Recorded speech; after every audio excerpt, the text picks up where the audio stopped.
Wait, what? Is this the game? Am I playing? I am playing. Okay, I'm Beast? Okay, this is awesome. Okay, let's go. If you never played X-Men 2 Clone Wars, this would have been your reaction the moment you flipped on your Sega Genesis. There was no loading, no installation, not even a title screen, not until after you finished this first level in the snow anyway. When Clone Wars came out in 1995, this was the X-Men game that every fan wanted, especially after the disappointment brought on by the first X-Men game that came out 2 years earlier. That game was just too hard. It would take more than a couple playthroughs to figure out how to navigate a map, how to defeat a boss, and you could only use each character one time. If you died as Wolverine, that was it. No more Wolverine.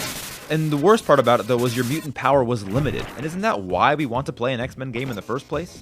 So yeah, don't waste your time with the first one, but I would absolutely recommend playing X-Men 2 Clone Wars. Graphically, this game tests the limits of the Genesis. The character movement is just so fluid, and the animation style resembles the look from the comics and the popular cartoon on Fox Kids, which is what got me into X-Men in the first place.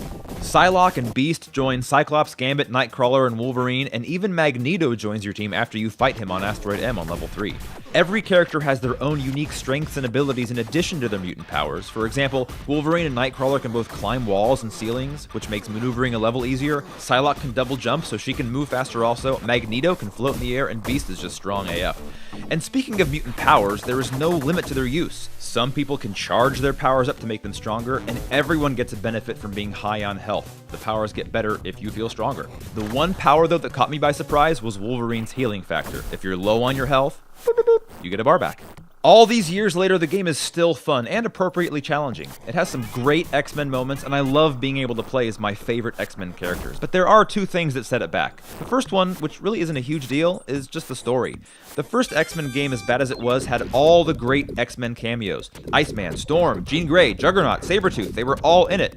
Clone Wars has Tusk, Exodus, The Brood. If it wasn't so much fun ripping through enemies in the Savage Land with Wolverine, or shooting down robots in the Sentinel assembly plant with Cyclops and Gambit, as an X-Men fan, I might feel a little let down.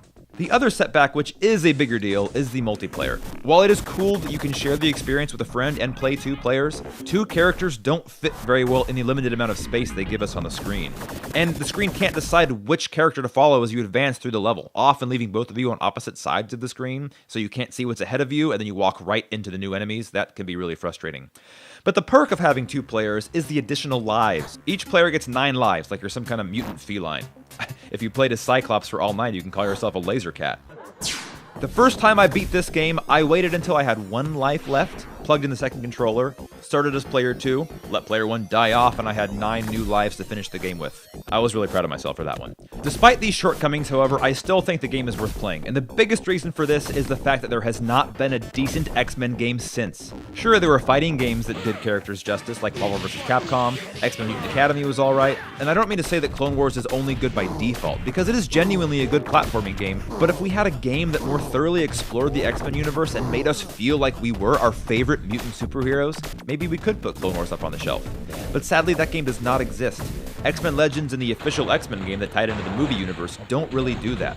Not to say they're bad games necessarily, but right now the truest X-Men experience you'll find is with X-Men 2 Clone Wars. And the 4-player X-Men arcade. That's pretty good too. So to conclude, yes, this game does hold up, which is more than can be said for the box it came in. Seriously, whose idea was the paper boxes?